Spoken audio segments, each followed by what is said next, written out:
Folk radio for the masses. Headline edition, July 8, 1947. The Army Air Forces has announced that a flying disc has been found and is now in the possession of the Army. If the game is rigged, change the game. Game changer.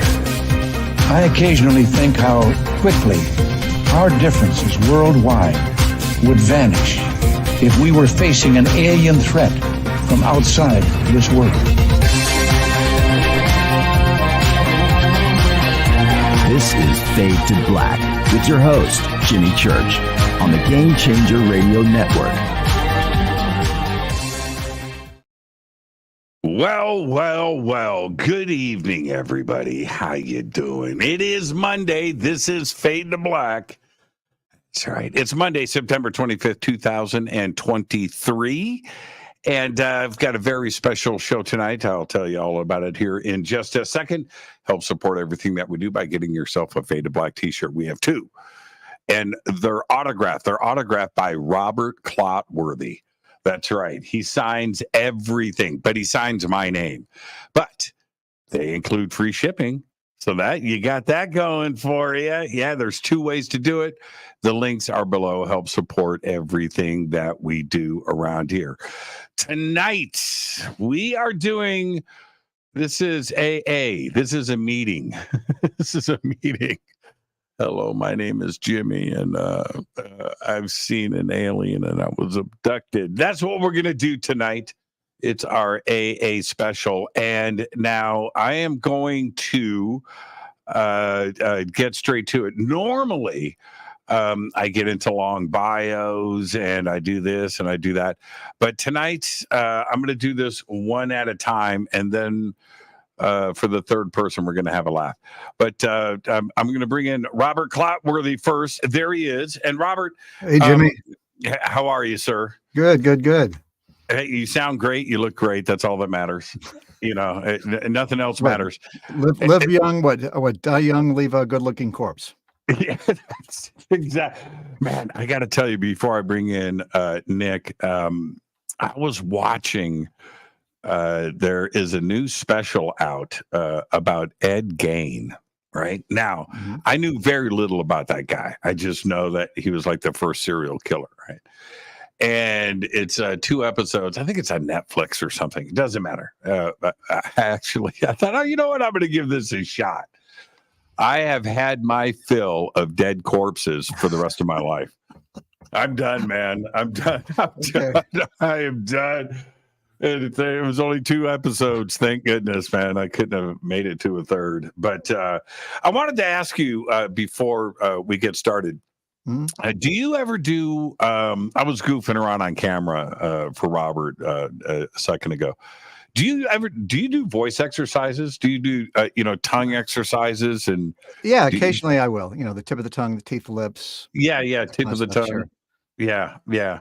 I was taught all that stuff, and it actually works. Yeah. It's kind of a weird thing. Now, I'm not going to get into that. Neither is Robert. We're not going to tell you what we're talking about. But there are a couple of things, and once you get in the habit of it, then if you don't do it, that's the crutch. That's when you start mispronouncing. Right?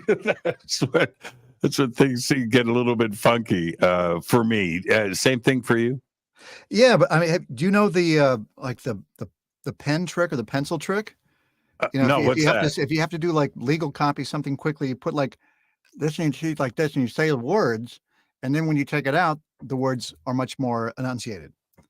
Really? Yeah. Man, you are worth the price of admission, young man. Seriously, that now I had thought that okay, I'll tell you a very brief, quick, funny story. My first night on Coast, right? It's a big deal, obviously. And I go in, and the producer at the time, and she was only there for a short time. Anyway, she's really good, and she worked with like Hannity and all this stuff. And she goes, okay, it's 30 minutes before showtime. I'm like, yep. She goes, would you like a private room to do some vocal exercises? I go, what? No. Do you need time for yourself? No, you don't need to. No, man, let's just fire this thing up. Let's do that. It was just so funny how she asked me, Yeah. do you need some privacy to do your vocal exercises? I'm like, man, who do you hang out with? I worked on a Big Love with Bill Pullman, and before he would do a monologue, he had like a little thimble that he would do it. He put like in his teeth and hold it there and say all the words, and then take it out before he did the scene. Yeah, very interesting. Okay, that's okay. So I got the pen. That's the kind of info you're going to get if you come to Disclosure Fest this November. Yes, November 10th, 11th, and 12th. It's thimble time at Disclosure Fest. Let's bring in Nick Pope. There he is, Nick Pope. And again, so Nick, okay, I like I said, I didn't read through a long bio on Robert. It would take me 30 minutes just to do his video game credits. Ancient Aliens is easy. 20 yes. Yeah, absolutely. And yeah, hey, Jimmy, and hey, Robert, good to be on the show. Good to see you both.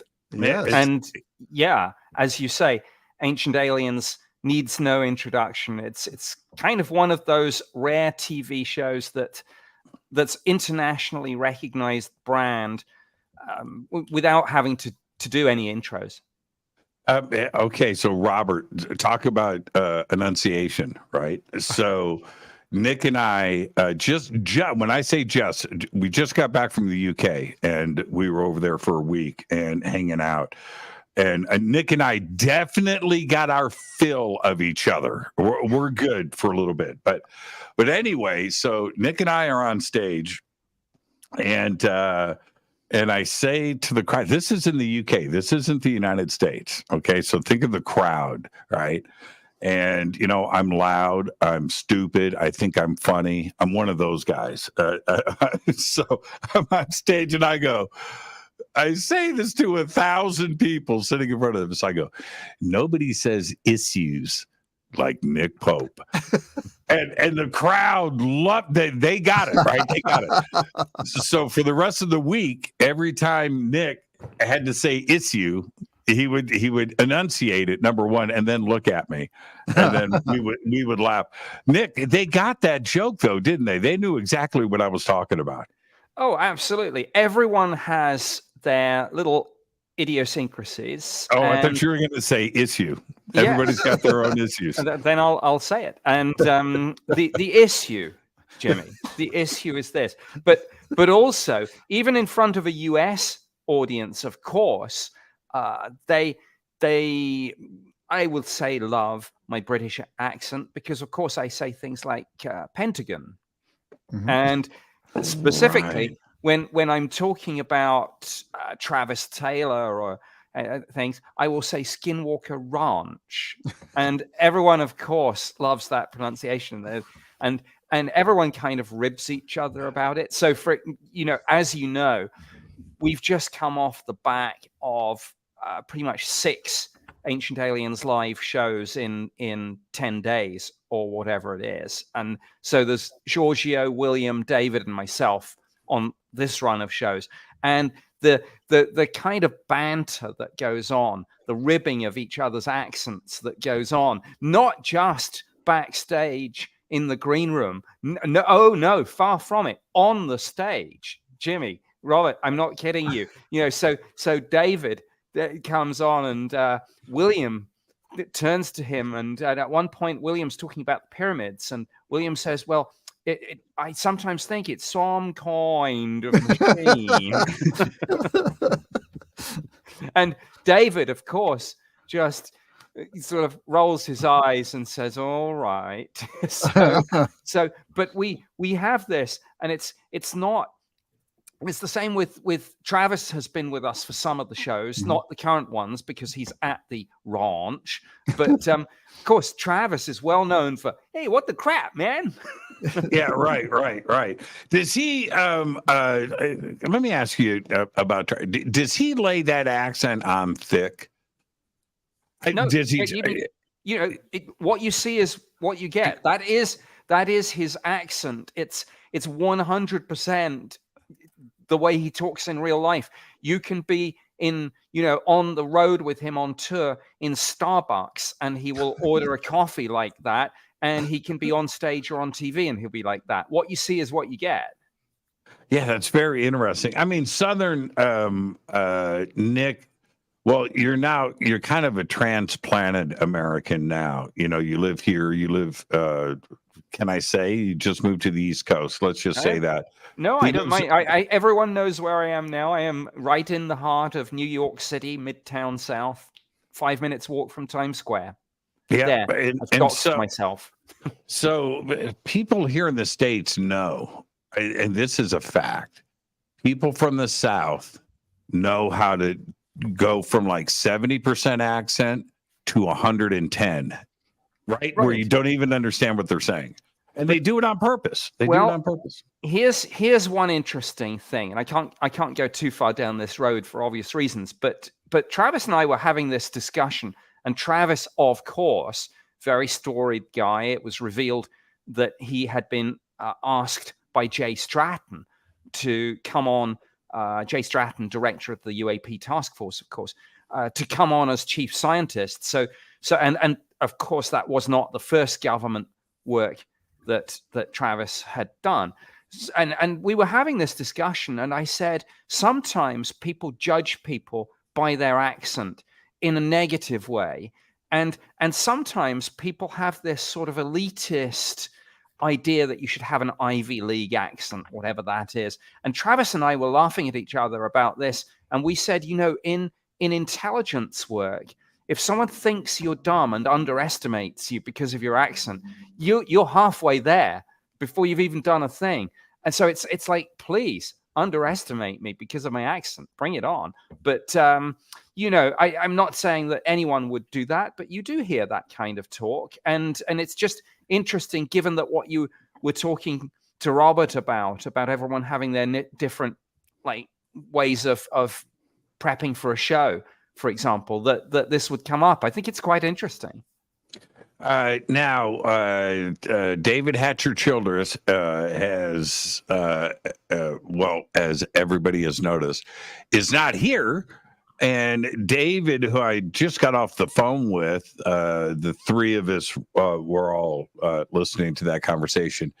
He is not here because, he wants to be here. He's scheduled to be here. He's not, I'm just going to say it. He's not a computer guy. And he couldn't log in to the show, which, and this is the thing is, and I'm just going to tell the audience as he's explained it to me. Maybe I should do it in Hatcher's accent. I do a pretty good David Hatcher. Billions and billions, million. He said, Jimmy, Jimmy, I don't have a cell phone. I only have email on my computer. And then he says this, I don't even know how to run this Google thing. Google thing. Okay, all right. I'm just backing out right now because what I said to him, I go, all you got to do is do this. And I don't understand. I was like, okay, all right. And so that's why David isn't here. He's probably listening. He's laughing right now. Yeah, I think that's all a cover story. He's real. The truth will be revealed. There was a series of videos. Maybe you guys have seen them. Mm-hmm. They predated Ancient Aliens by probably 3 or 4 years that David did, exploring Central and South America and like going through the jungle and Mayan temples and walking forever. And it was pretty cool that back then somebody had the forethought of putting something like this together, because you can see and feel the elements of Ancient Aliens cooking, right? It's like right there, the idea behind it. And I watched that. I think he did like 6 of them, maybe something like that. 6. I talked to him about this a couple of times, and it was one of the most insane things to do, to go into the jungle, not knowing where you're going with a machete and a camera crew and just hacking through and going to see what you can find. But that's Childress to his core, isn't it? Yeah, completely. I mean, he literally 2 days ago, or whenever we did the last show, I asked the guys, hey, how did you first get interested in ancient astronaut theory? And David Childress, he talked about how after school, college, he traveled, and my goodness, I mean, Giorgio and William and I were kind of looking at each other and almost like counting on our hands as he just name checked the countries that he traveled through. And he is one of the most well-traveled people and most storied. Yeah, he that walked. I know. He walked. That was a crazy thing. I remember he told me, he goes, Jimmy, I walked from El Paso, Texas to And Panama climbs. City. He climbs as well. I agree. You walked from where to where? I walked across Guatemala. I was like, good Lord. And with his hat. And I think that's what he said. I had a backpack, man. I had my hat. I had one pair of socks, and I walked across Nicaragua. I was like, oh my God. Yeah. I mean, he's the real deal for sure. They call him the real life Indiana Jones. And my goodness, even if you take all the kind of ancient mystery research out of his story and just ask him about some of his travel stories, some of the things that's happened to him as he's gone around the world, you will be amazed. I mean, he's such an interesting, well-traveled, storied guy. I mean, it's just incredible. And let's swing this back to ancient aliens for a second. So, as mentioned, Robert mentioned earlier, November 10th, 11th, and 12th is Stairway to the Stars at the Luxor Hotel in Las Vegas. Then the links for tickets are below, and rooms. Oh, I want to say this. I'm going to put a video together about this. I need to let everybody know the discounted room rates that we have on the website go away, oddly enough, on my birthday, October 10th. My birthday is October 10th. So if you need to book a room at the Luxor, and I think the discounted room rate's like 40%. It's like a real discount. You need to go and book your rooms now. So just go to disclosurefest.org to get that discounted room rate. It goes away October 10th. Anyway, the links are below. And one of my ideas for this, because Adrian and I putting together a conference like this where you have the coolest venue in Las Vegas, if not the United States. It's a pyramid. It's Egyptian themed. It's ginormous. We have all of this, right? And then you kind of sit back and you go, okay, now I need to invite my friends and I can do what I want to do. And I'm going to put together an Ancient Aliens panel. And I get on the phone, and it was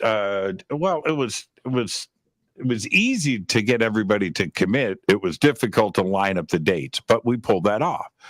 It was Robert that called me first and goes, dude, thank you. Right? And Robert, being able to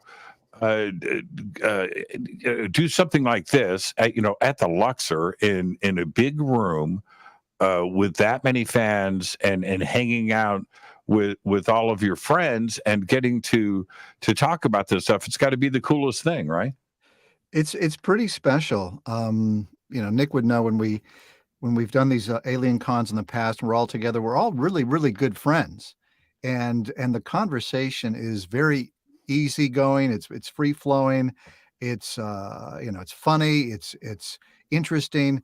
So it's going to be an amazing experience to bring us all together up there and to discuss everything Ancient Aliens. I'm looking forward to it. I just got off the phone with Jason Martell.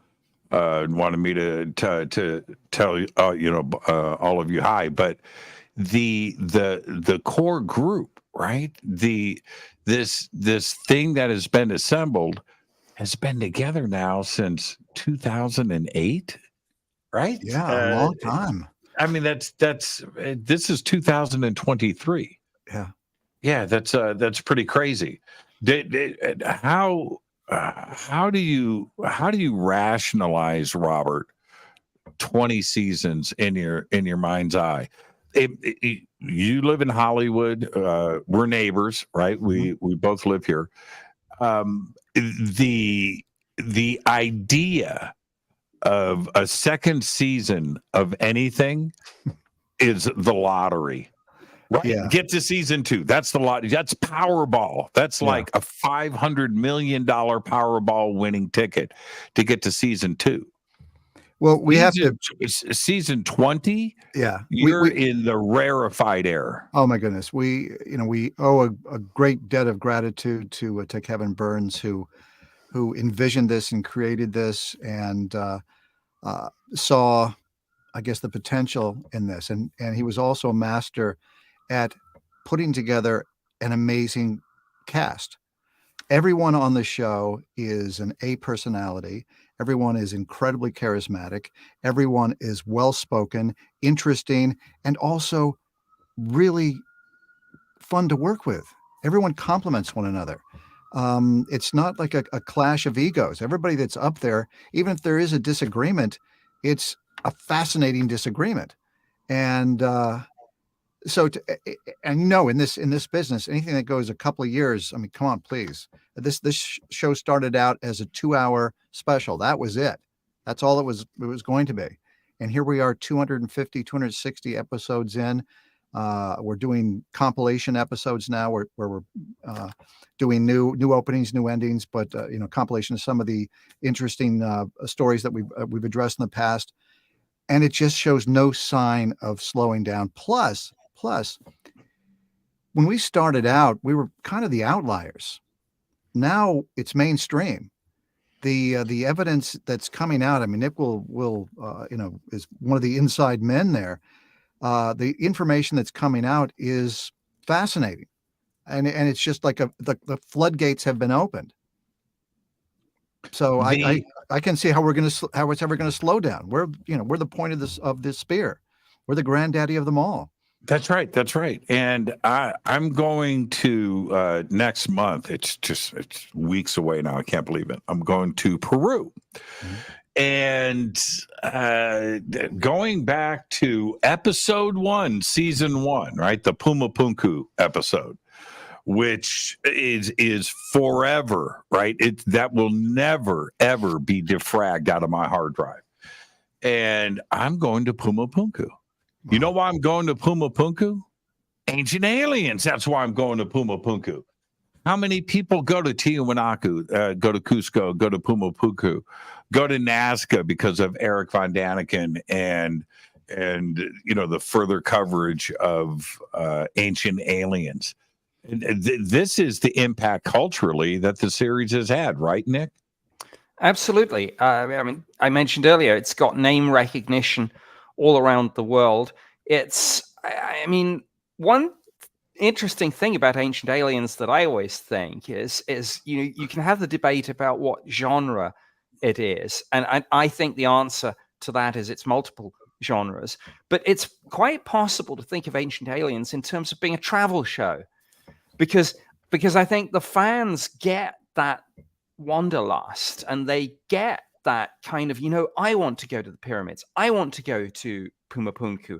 I want to go to Stonehenge. I want to go to Nam Madal or wherever it may be. And you look at some of the classic travel shows that have been all around the world, and it's basically people that you can identify with, but going places that you maybe hadn't thought to go, and you share their journey. You go on the journey with them. But I think, again, you mentioned this, and I think it's worth saying that with everything going on right now in the UFO field, for example, with the whole subject having transitioned from fringe to mainstream, with a NASA study, with multiple UFO provisions in the defense bill, with hearings in Congress.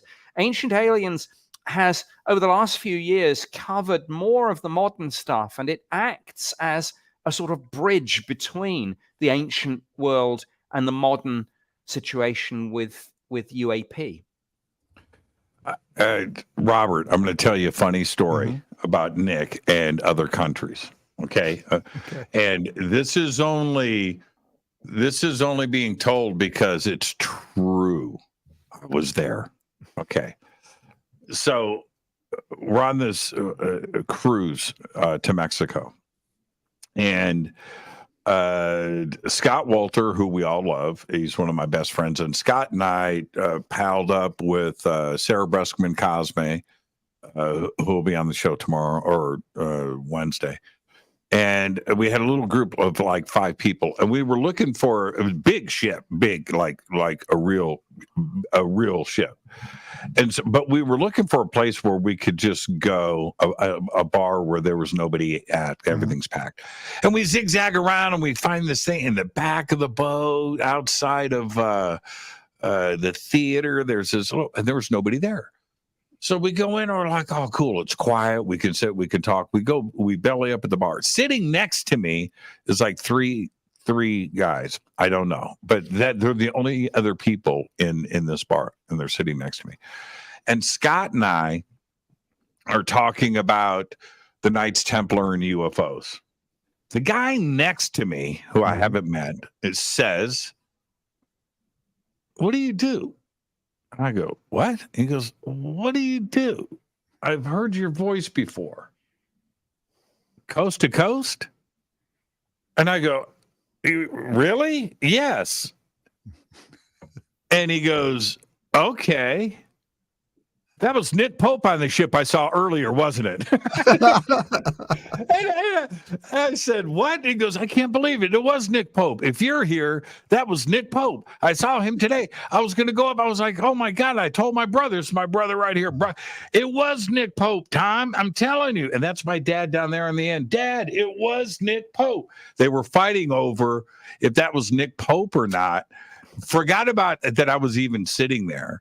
When they found out Nick Pope was on that ship, they lost their minds. Yeah. I could not believe it. And that's the impact of Ancient Aliens, right? We're out in the middle of the Pacific Ocean, and Nick Pope is the subject of conversation in the back of this boat. It was crazy. It was crazy. They got up early the next day to come down and meet him, right? They clicked down to the conference. I'd never seen such excitement over Nick. It was pretty impressive. Pretty impressive, Nick. Well, yeah, and it's great going on those sorts of events, meeting people, and you find that it's just a show that appeals to such a wide cross section of society, and sometimes it's the people you least expect. And I mean, one guilty little secret is how many people in government secretly watch it. Oh, everybody does. Yeah. Hey, Robert, is there? I want to go back to Nick's point about genre, right? Is there a zone that you haven't narrated yet? I mean, you know what I mean? You've pretty much, but. Is there a zone you haven't gone into yet? I don't know, maybe a dating show or something. That would be like, no, we pretty much covered everything. It's fascinating. You know, and Nick, you were talking about government. It's also, I think it's coming out that it's everybody's guilty pleasure. I just worked on a film that's coming out on September 29th, big, huge movie, The Creator, directed by Gareth Edwards, who directed Rogue One, a movie that made $1 billion worldwide. Right. And I was brought in to do some voice work at the beginning of this film, and he was there, and he comes up and he goes, "You do Ancient Aliens?" Okay, he's British. I said, "Yes." He goes, "It's on all the time." That's what he listens to all the time. It's in the background. So it's everybody's coming out and finally admitting that they love the show. And I actually, Giorgio and I had dinner with him, and he said this is surreal. but also normal at the same time, because it's surreal, because I see, he sees Giorgio on TV all the time. He hears my voice all the time. So that's the surreal. Now we're in front of him talking to him, but at the same time, what Nick was alluding to, we're all very, very approachable. We love the fans. And I think that's why people feel comfortable watching the show and coming up to us, because, they feel like we're friends of theirs, and we are. And I shouldn't say this. Well, I will. But of course, as you both know, there are Ancient Aliens drinking games. So yes, so that's where people have to take a drink every time they hear one of the very popular phrases. So Robert, if they hear you say "what if," could it be? Nick, and say the big one, Nick, because I love it whenever you do. Ancient astronaut theorists say yes. But come on, Robert. No one wants to hear me say it. I do. Everyone listening in, they want to hear you say those ones. Yes. Is it? It's funny because when we go to these conventions, I tease the audience a little bit, because I know that's what they want to hear. They're waiting. They even have T-shirts, but I tell them it's like we're on a date. I'm not going to give it up right away. I want to tease you a little bit, and then eventually somebody's going to go ask for a refund. I drove 600 miles to hear Clotworthy say. Yeah.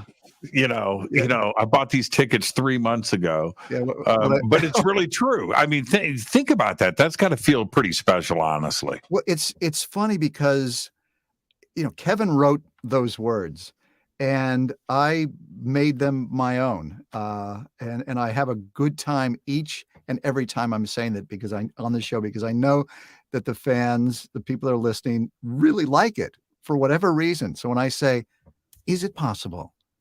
Could it be? What if it were true? And of course, ancient astronaut theorists say yes. And after that, at the convention, I guess my next one will be let the probing begin.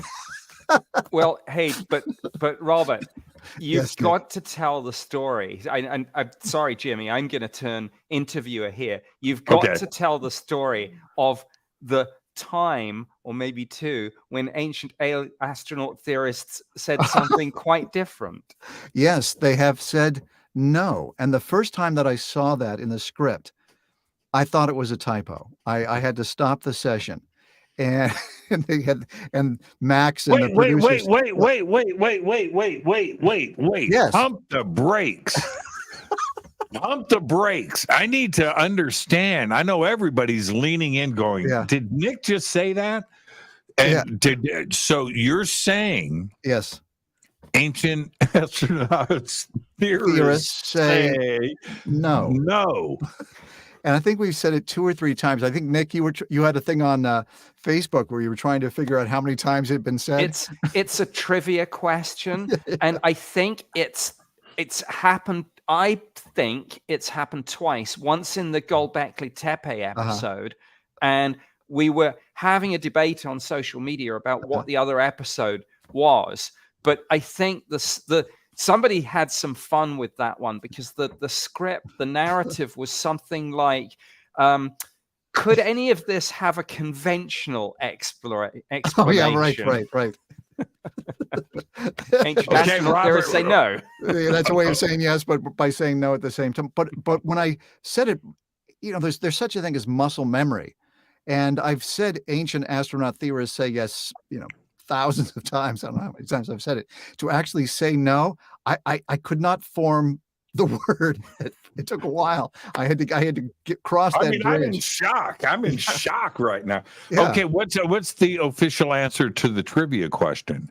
Is it 2? I for some reason I think it's 3. And I think for some reason in the most recent group of shows, I think I might have said no. I know they said maybe. They've also said that. Oh, I didn't know that. Yes, well, you see, or but perhaps, this is exactly what we want. We want the people watching Fade to Black tonight, and we want those people now to go and find the answer to that question, because what the funny thing is, and it's like when the actors from Star Trek have like a quiz with the super fans. The Yeah. super fans will know the answer instantly. We're all 100%. saying, "Oh, was it 2 episodes? Was it 3?" And somebody will probably email in and say, "You know what? It was season 12, episode 5 at the 33-minute mark." Yeah, it reminds me Exactly. of that scene in Galaxy Quest, right? They're at the convention, right? And they're signing autographs, and there's a line, and kid comes up. I forget the actor's name. Doesn't matter. He goes, in season 4, episode 16, when you were and Tim Allen goes, the ship wasn't real, damn it. The show wasn't real. And the kid goes, yeah, but so when you went into the room, it wasn't real. Yeah, but it was just so funny. It's exactly what that reminds me of. And here's the thing with all of that.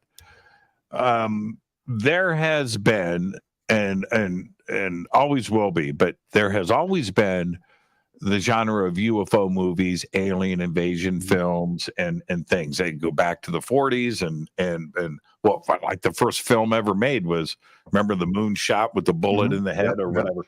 Okay, so we get all of that, but since Ancient Aliens, the genre, this whole thing, it has completely exploded. YouTube channels and podcast and Netflix. Go to Britain, watch BBC 1, 2, 3, 4. I don't know how many channels they have. It's all paranormal and UFOs 24 hours a day. I was shocked to see the amount of television in this space in Great Britain. It was all day, Robert, all day, every day, and I was there for 10. Wow. And there was nothing but paranormal TV and UFO. Now, I've also heard that, I know that they have another narrator that does history and Ancient Aliens in England, but apparently, from what I've heard, people don't like to watch that particular. Is that show. true? They watch it on the internet where I'm doing the narration. I'm not buying what you're selling right now. No, there is. Yeah. Nick, is that true? They got a British narrator. Mm-hmm. Well, you know what? I don't know, but Robert would know. I mean, obviously, because I mean, don't forget, I haven't lived in the UK since beginning of 2012, so I'm a little out of touch with what's going on back there. I'm blown away by that. Well, I just watched this. Speaking of movies, have you guys seen No One Will Save You? Have you guys seen this yet? It was just released. Mm-mm. No. Okay. It's on Hulu. I'm just going to say it's a movie about aliens. I don't want to get into any details. Frigging incredible. All right. Now, not only is the beginning crazy, like the first 2 minutes of the film, great intro, and then the ending of the film is mind-blowing and very original. Okay, you ready for this? 2 hours, alien invasion. You ready? I'm just gonna, here's the spoiler. No dialogue. Wow. Yeah. Oh man, all visual. Wow. All acting, all visual. Wow. And intense, man. Intense. Well, if you have Just so Nick, you don't have to worry about a British accent. You don't have to worry about you don't have to worry about a southern drawl. No. What was that movie? What was that movie a few years back, which I think also had aliens, where you couldn't make sound because that was what attracted them? Oh, what was that called? That was the they same can hear guy you, or they something like that. Yeah. That same guy that made Nope. Jordan Peele, right? Right. And then just as an interesting bit of trivia, I mean, it reminds me, not that I was a regular watcher, but I happened to see it, and it was very, very clever. Bird Box. Oh, yes, that's the one. Yes, that was good. Yeah, but that was good. Talking of episodes with virtually no dialogue, I was, like I say, I'm not regular viewer, but I happened to see, of all things, one time an episode of Buffy the Vampire Slayer where the villains, the monsters of the week, stole everyone's voices. And it was such a clever episode because the whole thing was done like this with no dialogue, no sound. When they wanted to say something, they had to kind of hurriedly scribble it on a piece of paper and excitedly point and things. So it just shows what a clever writer and director and the actors, of course, can do. So somebody just put you know what, I'll put it up here. Okay, it's no big deal. Holy shit. Jimmy, Brian and I just watched No One Will Save You on Hulu tonight before the show. So I know nothing about it. There were people chat, there's chatter out there about how great this movie was. So I go, after the show last night, I know nothing about it. I just hear it's a great movie about UFOs, right? Okay. I get about 20 minutes in. Okay. Everybody remembers 2001: A Space Odyssey. And in 2001 of Space Odyssey, that screenplay was probably 6 pages.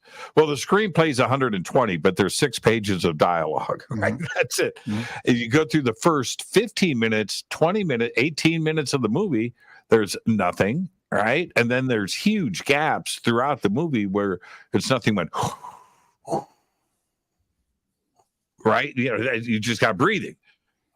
So last night in this, I'm about 20 minutes in. I'm like, okay, and it's good. It wasn't distracting, but then I thought to myself, I don't want to give anything away, but there was reasons why I was like, there's no reason for dialogue yet, but I'm waiting for it. And dude, all the way to the end of the movie. Yeah, a movie, that's got to be the toughest thing on a director. And you think about that. You're directing dialogue, you're directing emotion, you're choosing words from the writer and the screenplay and the impact of certain words and certain scenes and key points and all of that. When all of that goes out the window and all you have to depend on is the story and the theater that is in front of you, the theater of the eyes, of the mind. That's got to be the toughest thing of all. Yeah. I mean, I think sometimes when people write a screenplay, and I've seen, people have sent me screenplays, like I've got an idea for a thing, and a lot of them are way too dialogue heavy, and they're using their characters to explain something that should be explained with the camera, and so I think sometimes people depend too much on that. On the other hand, I think a very dialogue heavy screenplay, and it's out there. I just dipped into it again the other day. It's out there all over the net somewhere. But if you ever read, I mean, we've all seen the movie, but if you actually read the screenplay for Pulp Fiction with so much dialogue, so much clever wordplay between the different characters, it is a phenomenal piece of writing. And for you, Robert, is the writing team? Oh, by the way, strike. Is it like officially over? Did they vote? It looks like the strike is over. They have an agreement. I think it has to go to the board to approve it, and then it goes out to the membership, and then the membership has to vote on it. But I think pretty much it's a foregone conclusion that the writers' strike is over. The actors' strike is still going on, and then of course, potentially, we have another strike. The actors with video games. So it's not over for us. I'm expecting this is. I don't want to spend any time on this at all. I'm so pissed off about it, but I expect that SAG-AFTRA has a roadmap once that one agreement is done like that, they have a roadmap to go. Yeah. Look, you agreed to this. Yeah. Okay, so we at least have a starting point here. So, or maybe an ending point. So my fingers are crossed that that's hopefully going to end in a couple of days too, as well. This town's got to get back to work. Yeah. It's not just the writers. It's not just the actors. It's the prop houses. everybody else, It's the costume shops. It's the, think about those companies that, that do catering. And these are small family operations. A lot of them, the majority are like that. And this town has got to get back to work. But that being said, so speaking of the writers, because we can talk about writers now officially, right? We can talk about them again on the air. is this? Do the writers write in your voice? So when the page is there in front of you, there's nothing unnatural. I think they do. I mean, the main writer on Ancient Aliens is a fellow named Max Thompson, who's the producer, and he will also do the temp track of the dialogue, the narration that I'm going to be saying eventually for timing. And I think he tries to match my pacing a little bit, get somewhere in the ballpark. I know that when Kevin Burns was alive, he didn't want to hear anybody do the temp. He just wanted to hear me the entire time. So they would bring me in early on. Now I don't have to come in and work as hard, kind of come at the tail end. It's already been pretty much locked in stone, and we may do some pickups. But yeah, I think they probably do. But what's funny is when you look at the script, so let's say Nick says something, it'll say Nick Pope, or Travis says something, Travis Taylor says this, or Giorgio says this.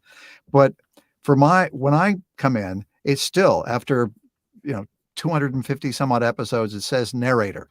And I think that's it lets me know that, my job is not locked in stone yet. You can find somebody else to do narrator. It doesn't say Robert. I just popped this up. Robert Clotworthy is easily top 5 best narrators in history. Sorry, Jimmy. So I'm very, very flattered. That's really, that's nice. The days of Don LaFontaine, right? And the story. Okay, so. Oh my God! I don't know how many trailers he has done, but it's got to be. I think he holds the record for the most SAG contracts ever by any one actor. Yeah, I've heard 100,000 or something crazy like that. It's an insane amount. But he was the guy. Everybody imitates him now, right? And I get that. I totally get it. But he was the guy. I'm going to do a bad Don LaFontaine, but everybody just imagine this for a second. In a house for 10 years. No, his most famous thing was in a world. In a world. Yeah. And then fill in the blanks. Yeah. She's back. It was back. Yeah. And also, he's back, and this time it's personal. He's gunning for the people who went after his family. Yeah, he's pissed off. And the other one was something like, they picked the wrong man. Yeah, they picked the wrong man. He's pissed off. Because that's every maverick hero in movie history. Yeah, well, my friend Corey Burton is the guy that did the voice for Machete when you're talking about Quentin Tarantino. They picked the wrong Mexican. Yeah. The wrong Mexican, whatever. Yeah. That's actually an excellent movie. So I bring that up because Don, who I met a couple of times, very briefly. It was a gear thing. And I wasn't, assisting or anything like that. It was a purchase or something like that, or an installation. Anyway, towards the end of his career.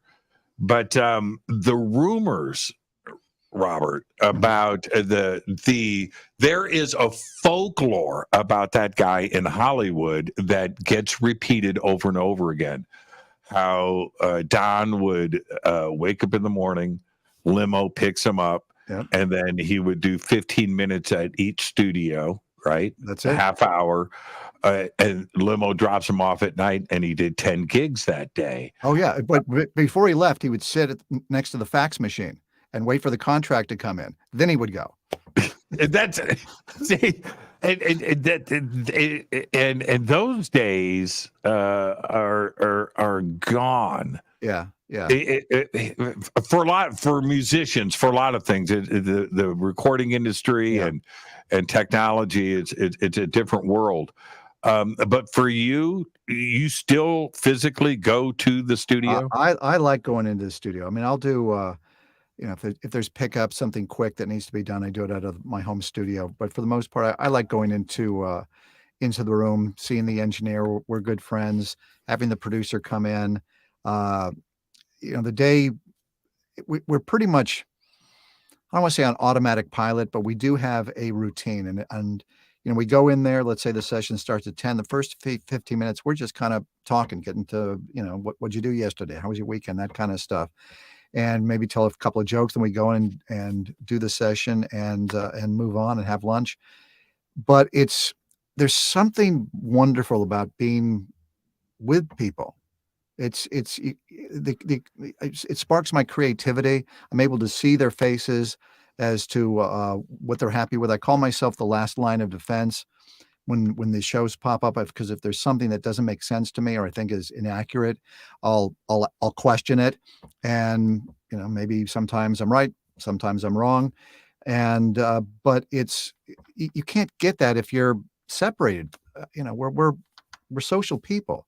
It's good to see each other. I mean, I'm sure, Nick, if you were doing alien live tours, but everybody was on a video screen, it wouldn't be the same. Oh no, absolutely. No. I mean, and that's why, whether it's the AlienCon events that we did or the Ancient Alien live shows that we're doing now, it's all about the audience. Mhm. It's all about the audience being there, and that's why the energy that you get from a full house, the buzz that you get is fabulous, and it's like contagious. People feed off each other, and you can feel the energy rise. I mean, I moderate those shows, as I think and I come out and I'm full on with it. I'm not. I know a lot of people see me on shows, and I'm very maybe BBC English. Good evening, ladies and gentlemen. With this, I'm much more like hello. It's all kind of or not quite shouting, but you know what I mean. Yeah. But I just want to go back and make one point. I think for people who are like watching this and don't realize just how difficult voiceover work is, I did it just twice in my life because I made a couple of DVDs. One called Aliens at the Pentagon, which was actually the first film made about ATIP, and the other called Indistinguishable from Magic. And the deal was that I scripted them. So each script ran to about 90 minutes. So it was about 9,500 words.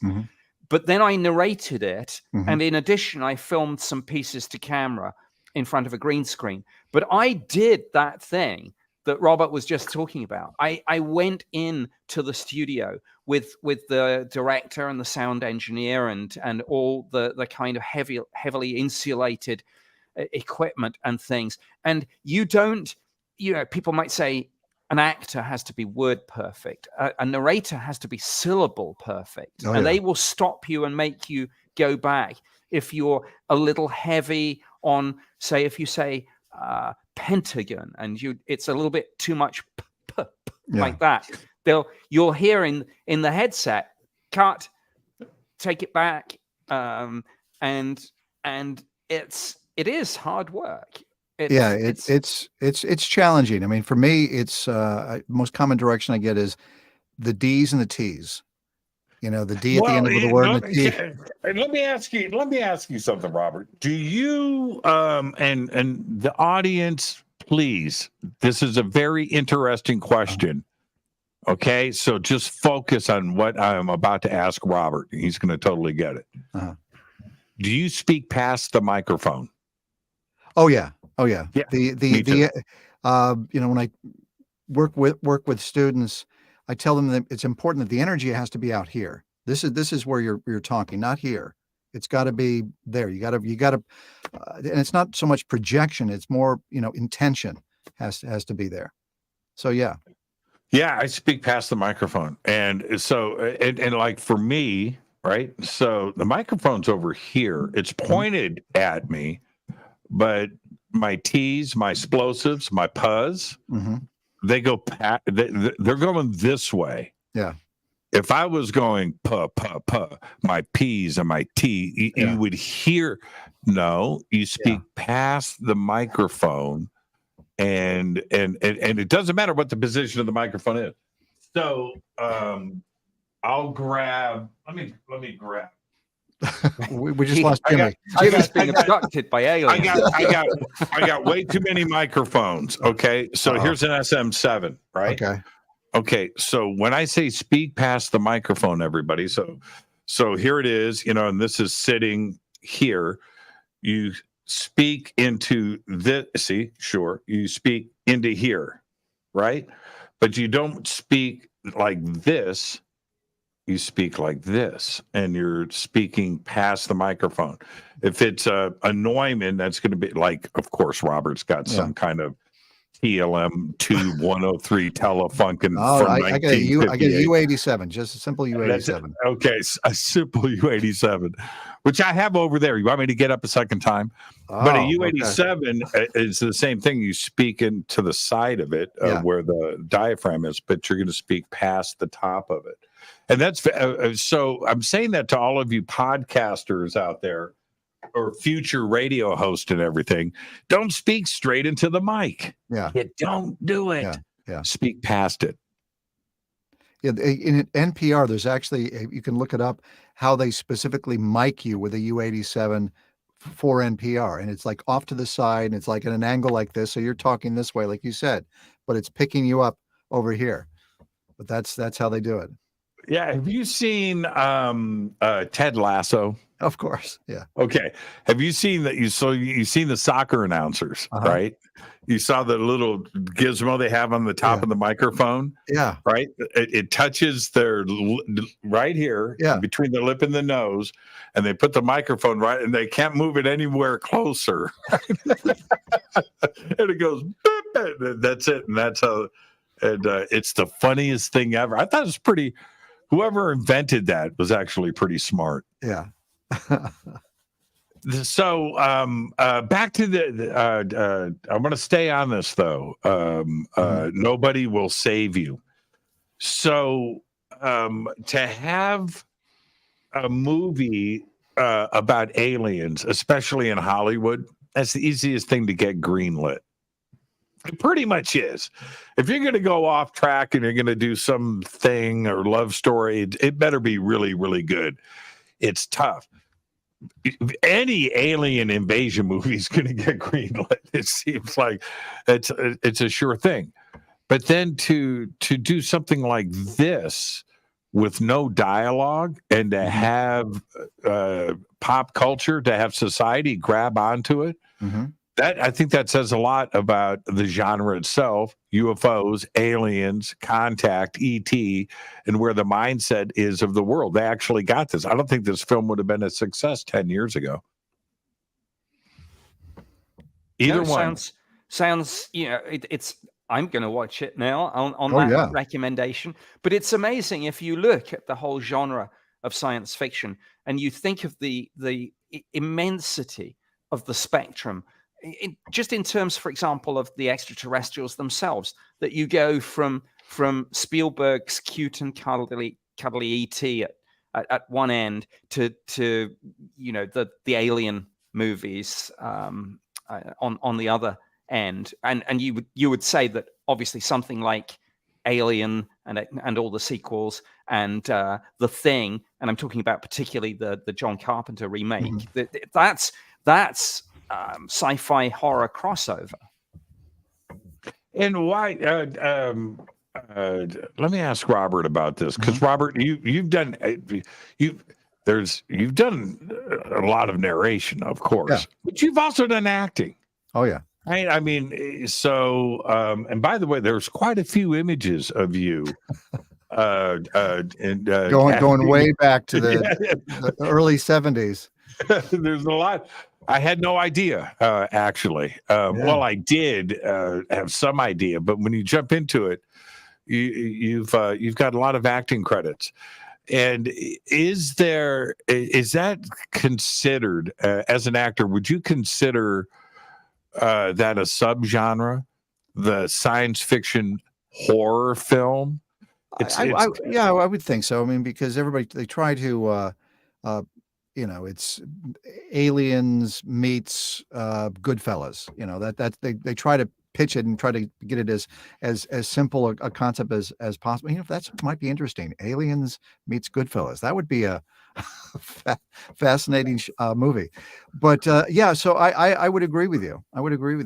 And on going back to this movie Creator that I worked on, the director was saying that the big budget blockbuster sci-fi film is a little bit difficult to get made right now because the budgets are so huge.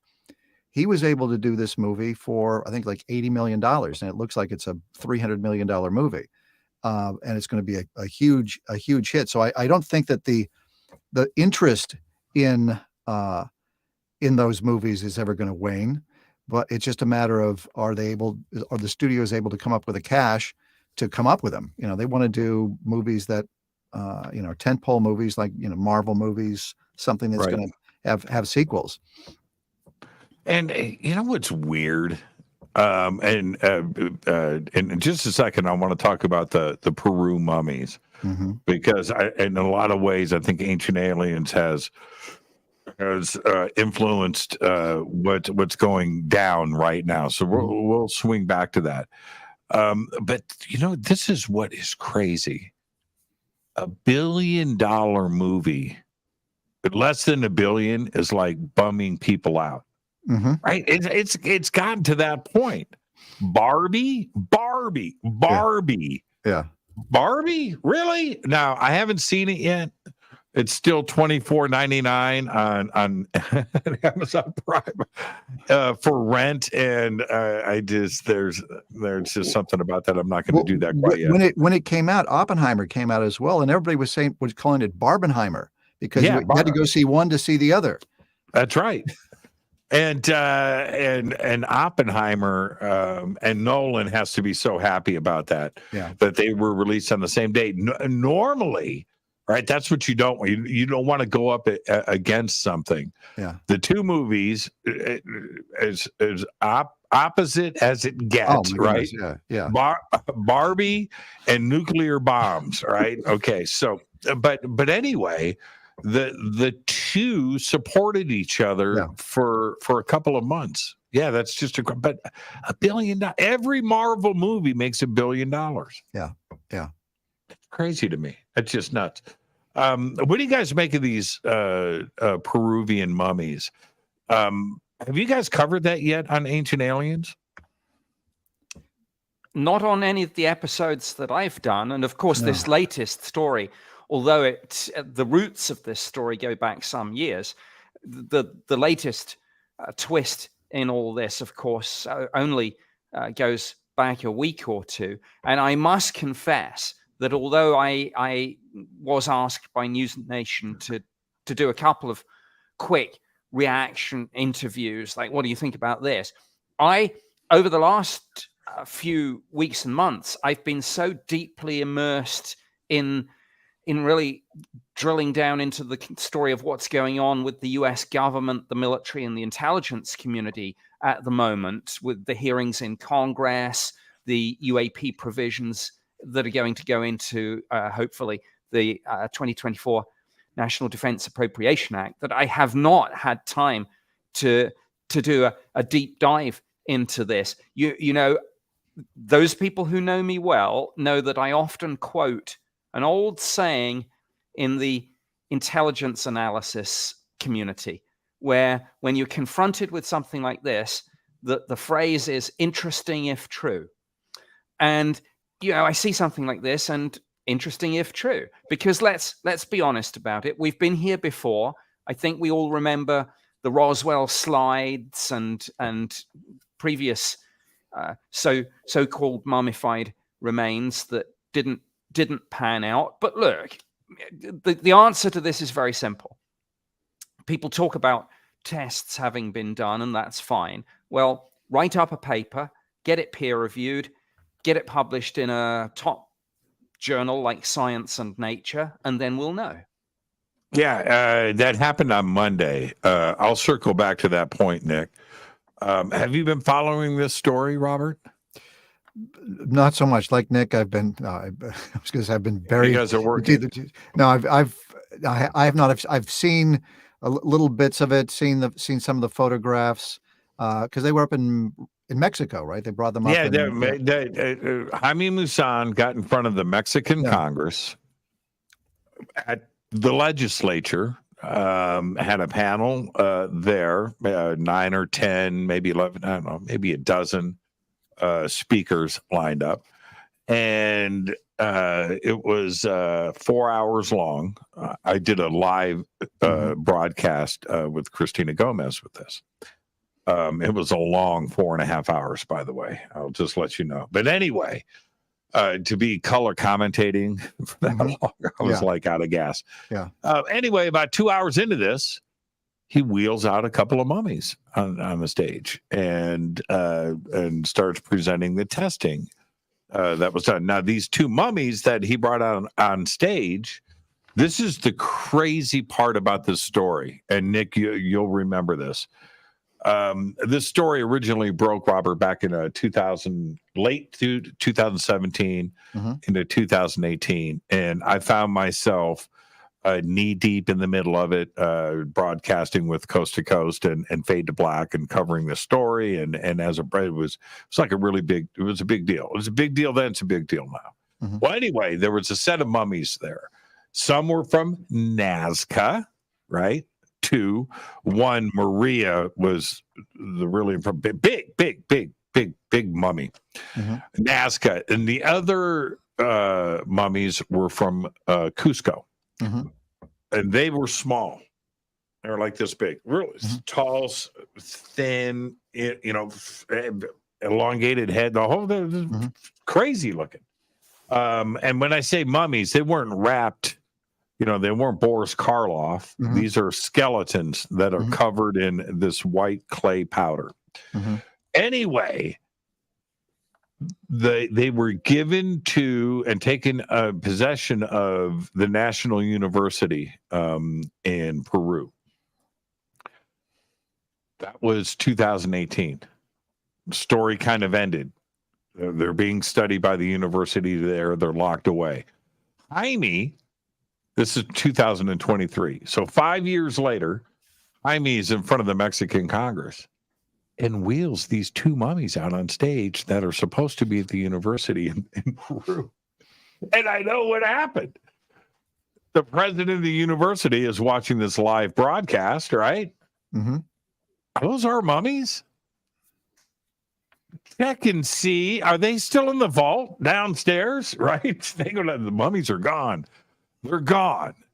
So what has developed says somehow Jaime got those two mummies out of Peru and into Mexico City and wheeled out on stage in front of the Mexican Congress with DNA results and CT scans and X-rays and biologists and surgeons and all these experts on stage, and all this testing was good and got done. So anyway, that was on like Thursday or Friday. This past Monday, Nick, check this out.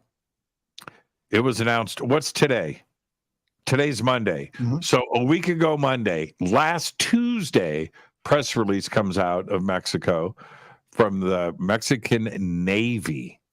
The Mexican Navy took the mummies last Monday, did CT scan, tomography, X-rays, and more tissue samples. And they spoke on camera and did a press release last week and said that these mummies are whole. They're not pieced together. They're not chicken bones and chihuahua bones and fake. that they are indeed whole, and you have to see them. Just like E.T., that's what they look like. They look like E.T. from Spielberg's movie, the head. Yeah, sure. It's I mean, crazy. Look, these things are real. They're not. I mean, there was a little joke going around on social media. Somebody did a parody and literally made a replica out of cake, and then people, and because Elon Musk retweeted it and made a comment. I saw that. Yeah, I saw that. It's not, obviously it's not cake. That was just a kind of parody. So these things are real, but what they are, we don't know. Are they sort of child mummies? Are they a crude hodgepodge of human bones and animal bones? Are they a model? You know, anyone can say that they've done a test, but until this has been peer reviewed and written up in a top journal, as I say, like Science or Nature, these are still just claims. They're very interesting claims, and of course, it's important that they're looked at in an open-minded way. But as I say, we've been here before, and it didn't end well. Let's, yeah, you're right about that. Let's take a quick break. You guys stay right there. Our guests, Robert Clotworthy and Nick Pope. I'm Jimmy Church. Stay with us. This is Jimmy Church of Fade to Black. Please visit all of our sponsors. We're taking a quick break here. All of the links are below.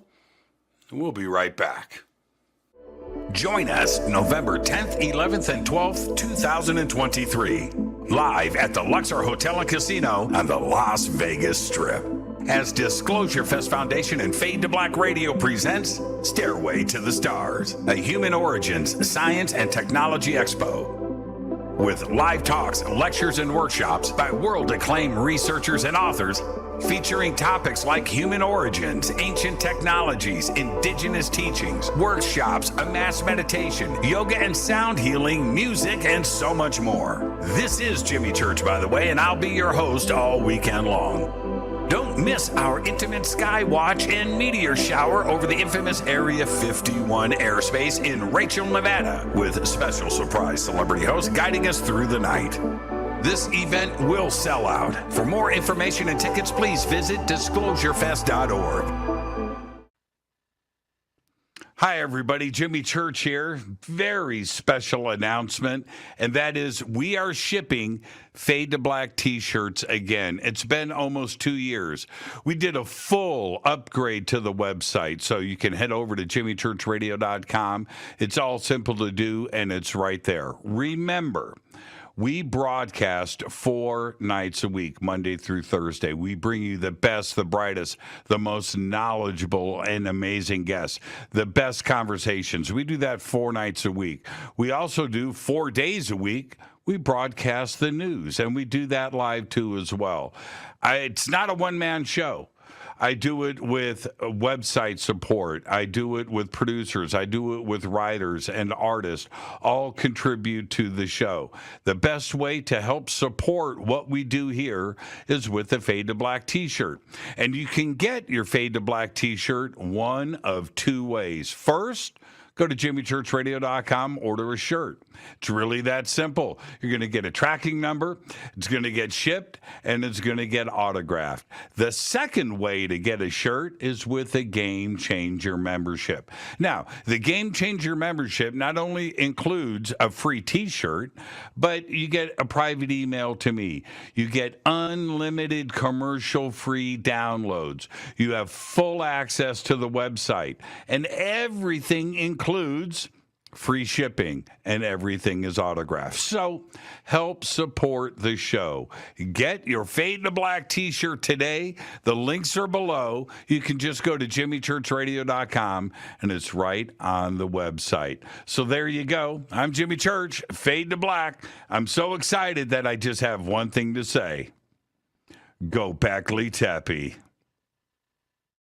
River Moon Coffee, makers of the Fade to Black blend. Truly the best coffee on planet Earth. Just visit rivermoonwellness.com or their Amazon store. It's all simple to do. You can check out the Fade to Black blend, the Game Changer blend, or any of their Black Moon Wellness products. It's the only coffee I drink. It is the best. and it's Doc. Again, rivermoonwellness.com. All right. Welcome back, Fade to Black. I am your host, Jimmy Church, speaking past the mic. All right. So tonight, Robert Clotworthy is with us. Nick Pope is with us of Ancient Aliens. And in spirit, David Hatcher Childress, who's a Luddite.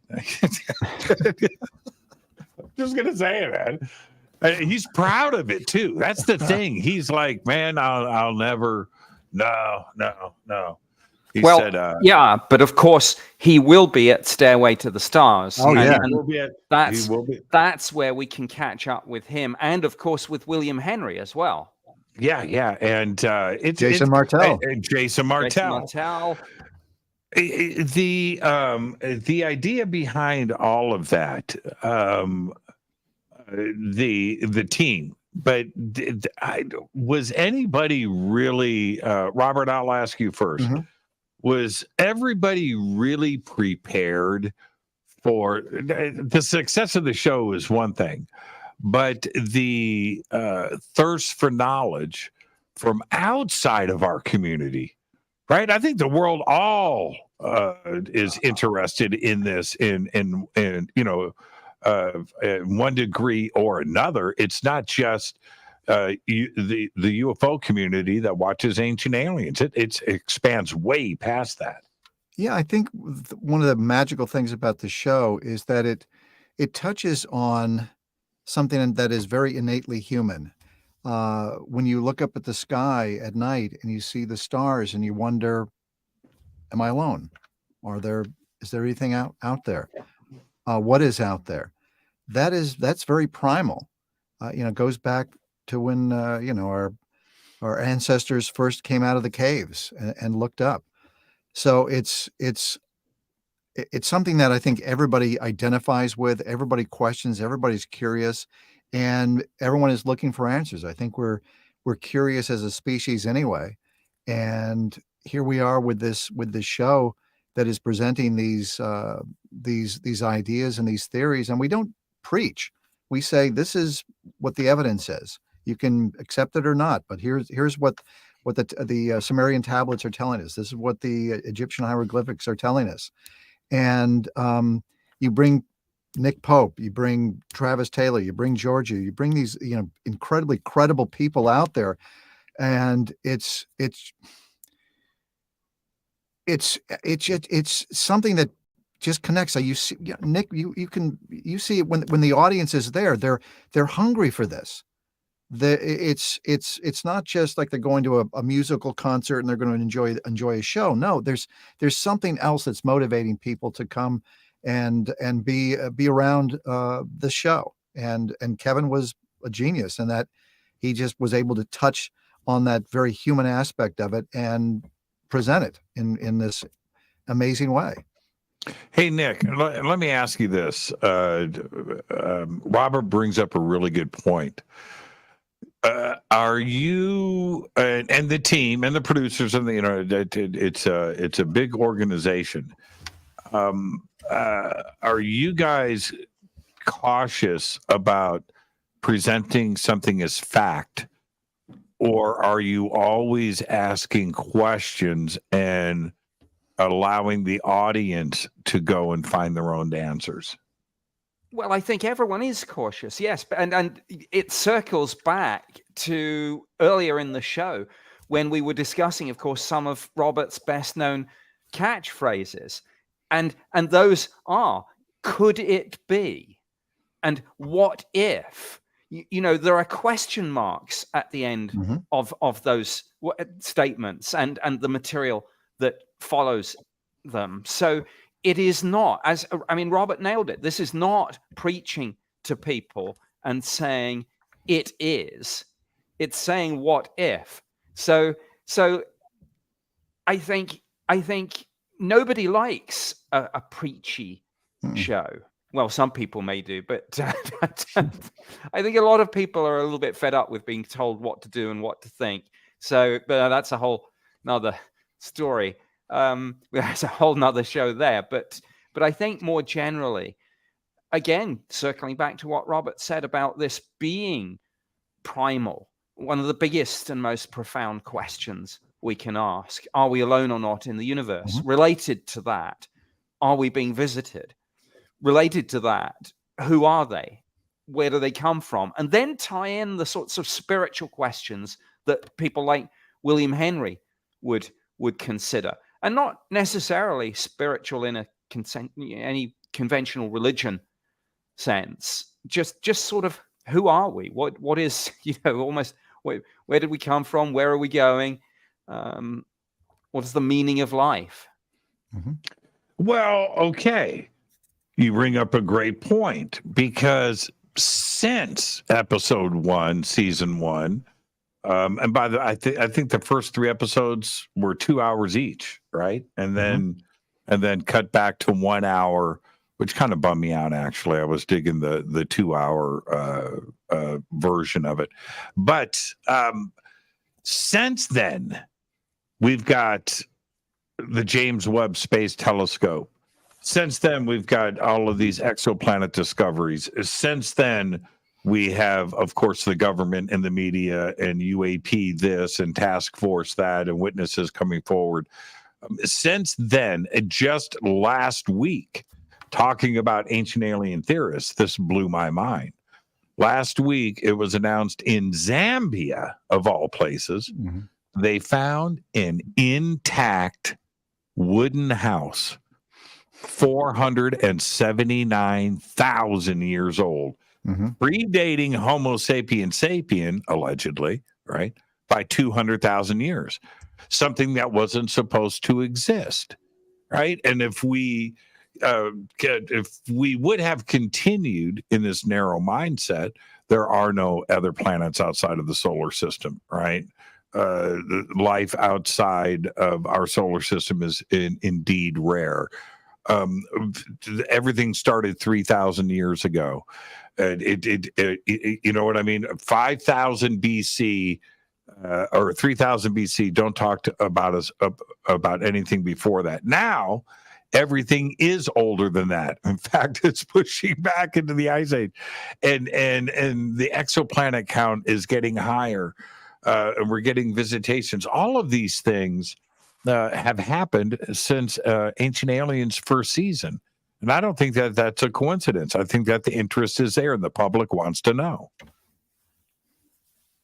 Sure, absolutely. And you could say, it reminds me of a conversation I was having the other day, and it was along the lines of, the laws of physics seem to be constant in the observable universe, but our understanding of those laws of physics constantly evolves, and things that we thought were correct, a few hundred years ago, when established wisdom was that the Earth was the center of the universe, we now know through science that that's not true. But even within that field, you get understandings of, people didn't know until comparatively recently that the universe was expanding.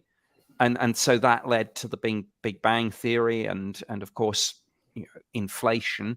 And now it seems that the universe is expanding faster than it should. So you have this kind of interesting mismatch between the theoretical physicists who try to construct a model of the universe, its history and ultimate fate, and then the observational data. And it's quite a challenge, of course, trying to marry that up. And I read a really interesting op-ed in the New York Times the other day saying we may have to rethink an awful lot of so-called fundamentals. And if we have to maybe rethink fundamental things that came to us through scientific understanding, but other scientists come along and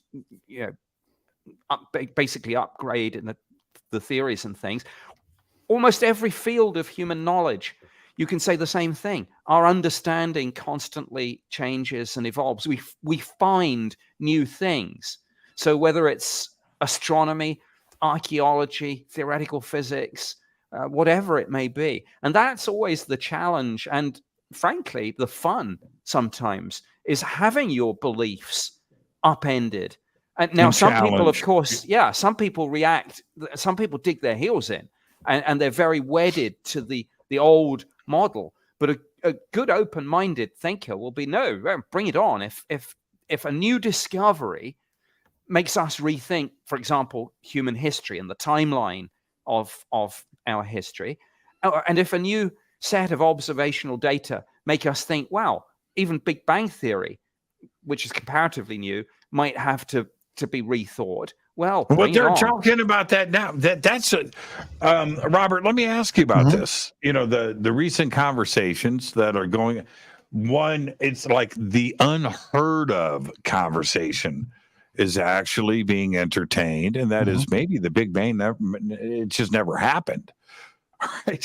It's like, wait a minute, isn't that the basis of everything that all mathematics and physics and quantum physics? Isn't that the basis of everything? Didn't Einstein kind of, and it seems to me that ancient aliens and thinkers that put stuff like that out are forcing those serious-minded, narrow-minded people to open up their minds a little bit and to consider things where before it was very narrow and close. Everybody had blinders on, but it's a brave new world, isn't it? It certainly is, and I would like to think that we have had some influence on that. It's you talked about the house that was found that was 400,000 years old.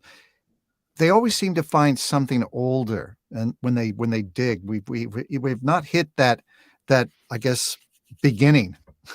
And to think that just because we have information now that we're not going to get more information tomorrow that could change our thinking is short-sighted. We're explorers. We're not going to get all the answers. And if you get an answer, that may just lead to another question. That's what's exciting about exploring. Would you really want to know everything? If you have all the answers to every question you ever had in your life, your life would probably be pretty dull at that point.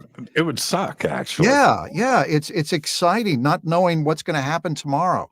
It's searching. Why did David Childress walk across Nicaragua? It wasn't because he needed the exercise. He did it because he was curious. He wanted to discover something. He wanted to find out what was out there, and he wanted to actually experience it. With the machete. With the machete. Yeah. Always take a machete with you. Yeah, always take a machete. Does he bring that machete to Alien Cons and Disclosure Fest? I'm not sure. After this show tonight, ancient alien theorists say yes. Watch out for David with his machete. And just to really put the cherry on the top of this whole mindset of our ability to understand, right? And our knowledge increasing every day. And Nick, you're absolutely right with that. That yesterday, this frigging blows my mind. Yesterday, we retrieved from the Utah desert a capsule that went to an asteroid, grabbed samples like a little bobcat, right? Scooped up some stuff, blasted off, flew back, found Earth, right? Found Earth, but made it back here and touched down, and it was off by 3 minutes. Well, now think about where we have come as a civilization. That something like that actually happened. Yeah. It's one thing to science fiction, but it's another thing to have it occur. Why wouldn't E.T., if we're doing it, why wouldn't E.T. be doing the same thing? Jimmy, let me tell you something quite interesting about that mission. But before I do that, I just want to mention one person who I think epitomizes, well, actually two people who epitomize this narrative flip, this fringe to mainstream, this much more open-minded approach that we've seen from within the scientific and academic community. And those two people are Michio Kaku, who's a semi-regular contributor on Ancient Aliens now, And of course, Professor Avi Loeb at Harvard, who runs the Galileo project.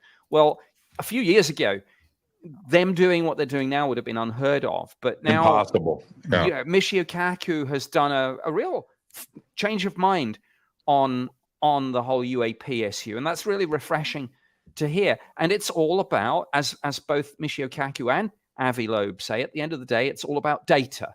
Let's see where the data take us, not where our preconceived beliefs take us. But let me mention quite a little quirky, fun, little almost semi-conspiracy theory, which you might like, about the mission that you just mentioned, Jimmy. Osiris Rex. Yes. And asteroid Bennu. Absolutely. And you'll see where I'm going with this, because there is an Ancient Aliens twist to the story. There is a whole group of people who are very interested in occult and mystic symbolism that are put into the mission patches that you get for example, space shuttle missions, and sometimes for military units and things. And of course, with ancient astronaut theory in mind, look at what this mission was. It's what's called a sample return mission. So you talk about this as a return mission. Well, the little conspiracy theory says they called it Osiris Rex. Well, what does that mean? Osiris, the king. And Osiris is returning. And so some people have said, look, even NASA, when they put together these missions, they pick names and Latin mottos and imagery on the patches that speak to esoteric beliefs about the ancient gods returning. So put that in your pipe and smoke it. They're right. What? I mean, what do you want me to do? I can't debate that. It's actually well done. I'm going to pull up. I'm going to do this for grins, okay? And I happen to have it right here. So just you guys just stay put. Okay, there it is. Got it. All right, now let's pull this down. See, I have this new thing. It's called a computer box. It's this thing that plugs into the wall, and you can look at pictures. Yeah, I know. It's crazy tech, and you guys. So I'm going to bring. This is my. I call it. This is my own name. It's called a computer box. Mm-hmm. So there it is. There's There's the size. See, you like that? I if you want to get one of these, I can send one to you, Robert. Oh man, yeah. Are you kidding me? There you are. Osiris the king is returning. And it may not end well. Yeah, it's kind of scary. You're thinking, look out. Yeah. Now, now here is another point, though. You brought up Michio Kaku and his turnaround. I mean, he has always presented the level 0, 1, 2, 3, 4 civilization. He's written a couple of books about it and stuff. And Robert, you're gonna love this. I don't think I've ever told you this story. This is a true story. Michio and I are together. Mm-hmm. It's 2009. Mm-hmm. The first episode of Ancient Aliens has aired, the Pumo Punku episode, which I recorded on my hard drive at home, DirecTV, mm-hmm. and I'm watching it over and over and over again for about a week, and coming back to Pumo Punku and the 15,000 years and this, right? And I'm with Michio, and I go, so, what do you do? You talk to him? No, I go, hey, Kaku, let me ask you a question. I said, there's this place down in Bolivia on the border with Peru, and there's a site there called Pumo Punku. And he goes, okay. 15,000 years old, and they had these H blocks that are all identical, and they're all, he goes, what? I go, how old? I said 15,000. No, it wasn't. I said, yeah, 15,000 years old, and these blocks, and they're all, no. I go, what do you mean? I'm not talking to you about anything that's before the end of the last ice age. There's nothing. I go, but no. And he had I've got it. I have it in the other. I have his book that he autographed about, alien technology and other, the visitations and level 0, 1, and it's wonderfully autographed to Jimmy, my radio guy, and all. Would not have that conversation about Puma Punku. Mm-hmm. And that was Ancient Aliens 1.0. That was like in the very beginning. But that's going back to your point. The minds are opening now, and it's because of the data. Yeah, you can't deny what's out there. You have to look at it. Do you think it's because where Nick, I want both of you to answer this question, but Nick, I want you to answer it first.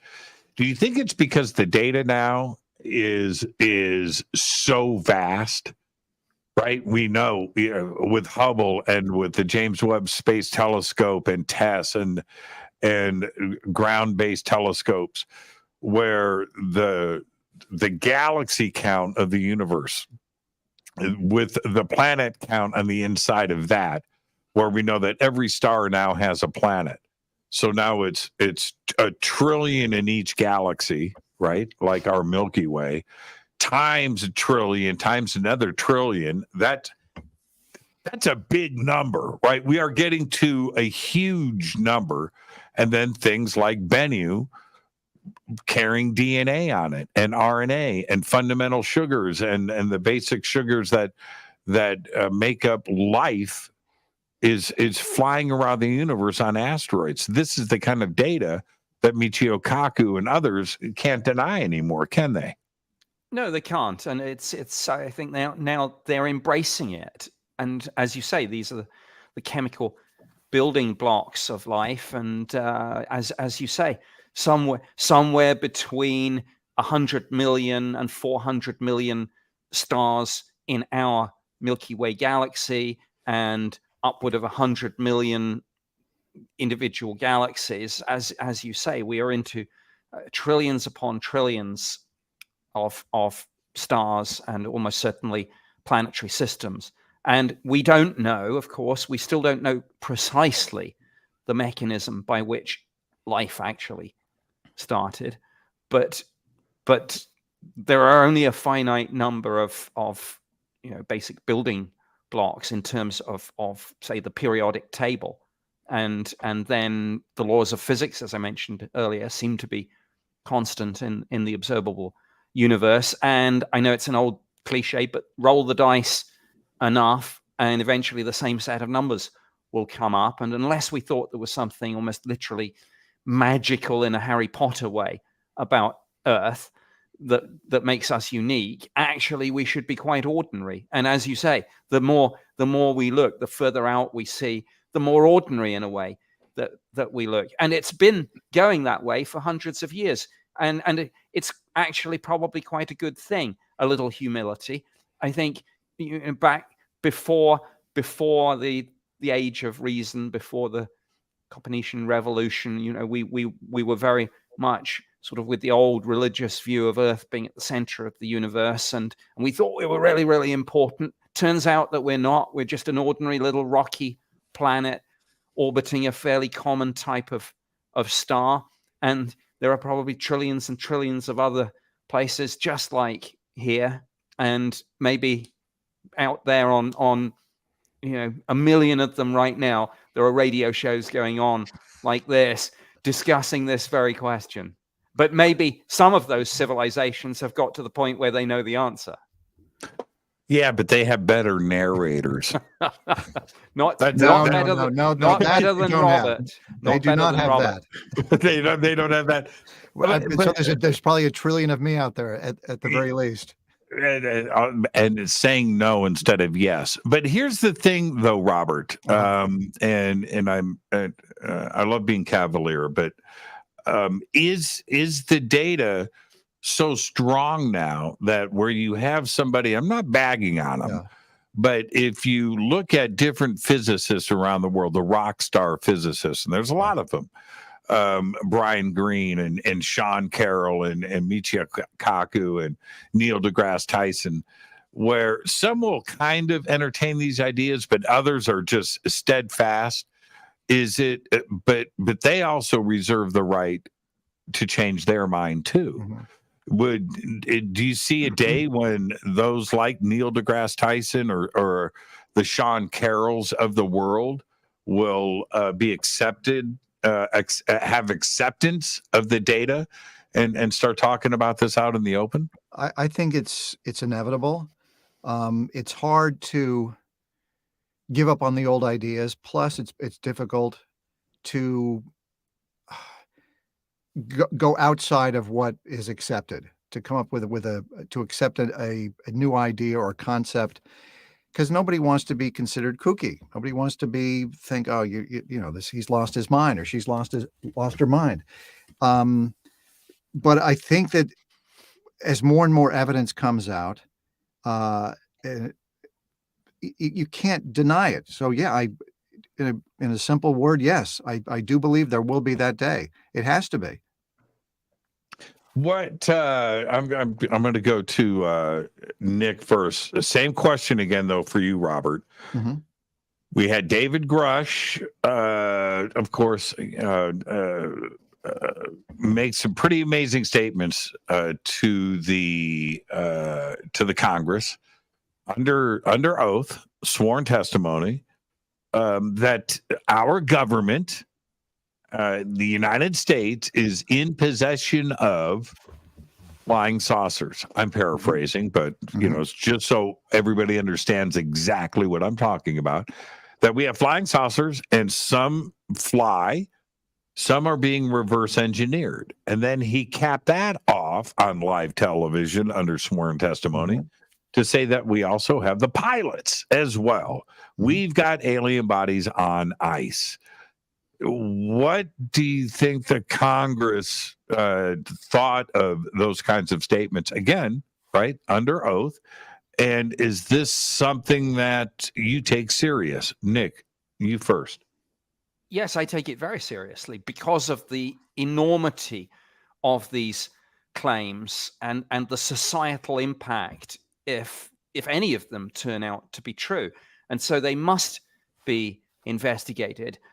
Not least because it is absolutely a given that David Grush is who he says he is, and did indeed sit as one of the contributors within the U.S. intelligence community, first for the National Reconnaissance Office, later for the National Geospatial Intelligence Agency, sat on the UAP task force, which was the body that came before Arrow, of course. So he checks out. He was there doing that job. So that kind of passes the threshold for this is not some wacky claim circulating from some anonymous person on the internet somewhere or the other. This guy was there. And so one of about three things is going on. Either he's a disgruntled former employee making this up for some reason to cause trouble on an issue that he knows will be, you spotted that, good, will be incendiary, or this is some sort of intelligence operation, a deception operation to push a certain narrative, maybe to make an adversary think something in particular, or the claims are true. And so that's got to be looked at. And there's a little bit of confusion right now about who is actually investigating this, because obviously he spoke to the one of the subcommittees of the House Oversight Committee, and Tim Burchett in particular was very, very eager that this be taken further. And because frustratingly, of course, this was an open public hearing, which is good in one sense, but on the other hand, it meant that many times straying into areas which are classified, David Grush had to say, this isn't something that I can discuss outside of a skiff, a secure facility. So there's some confusion about who is now looking at these claims, because he and Luis Elizondo and a number of other whistleblowers and witnesses whose names are not yet public, but who have come forward, have spoken. The trouble is everyone's going down different routes. Some people have spoken to Arrow. Some people have spoken to the Department of Defense Inspector General.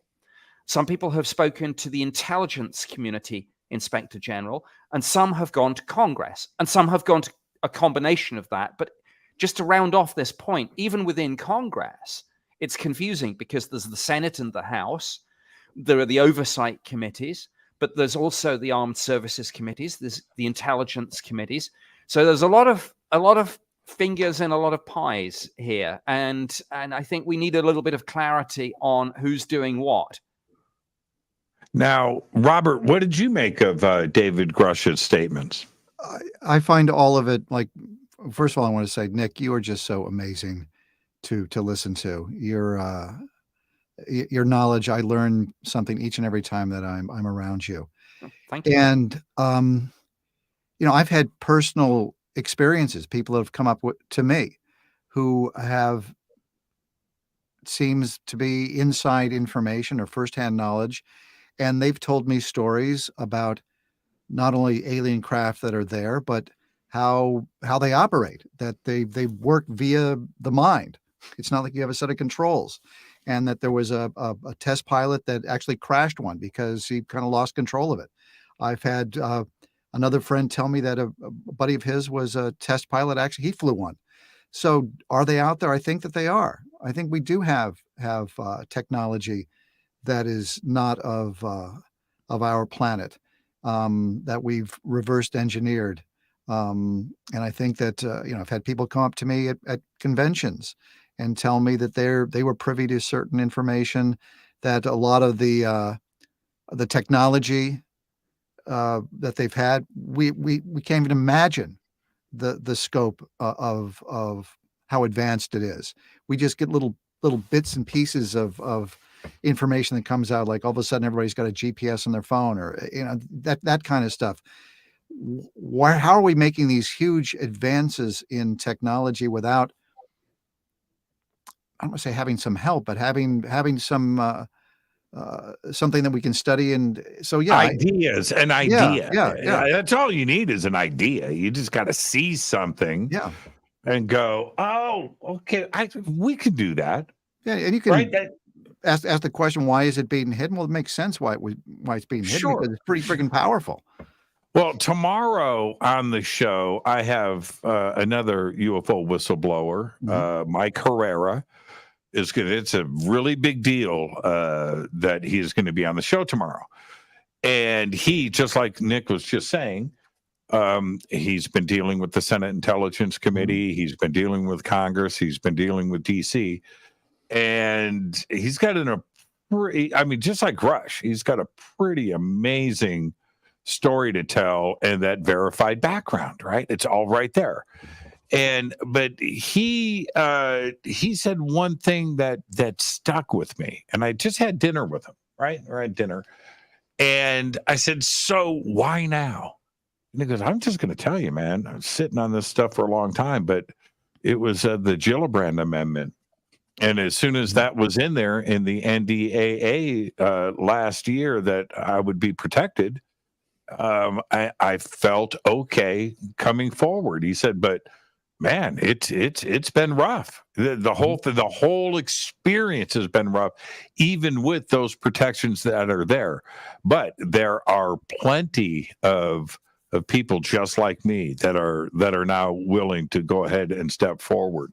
And I think that is very, very important. But back to Nick's point, and to your point, Robert, we're talking about a verifiable CV. Mm-hmm.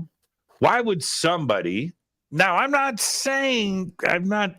backing Grush or anybody, especially with stuff like this.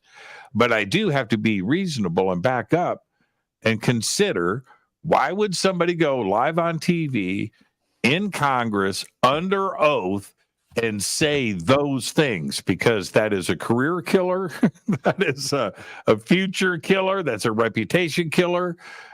You're throwing it all away. So why do it? Unless, right, that you're speaking the truth, or at least the truth as you know it. And that, I think that's the important part, don't you, Robert?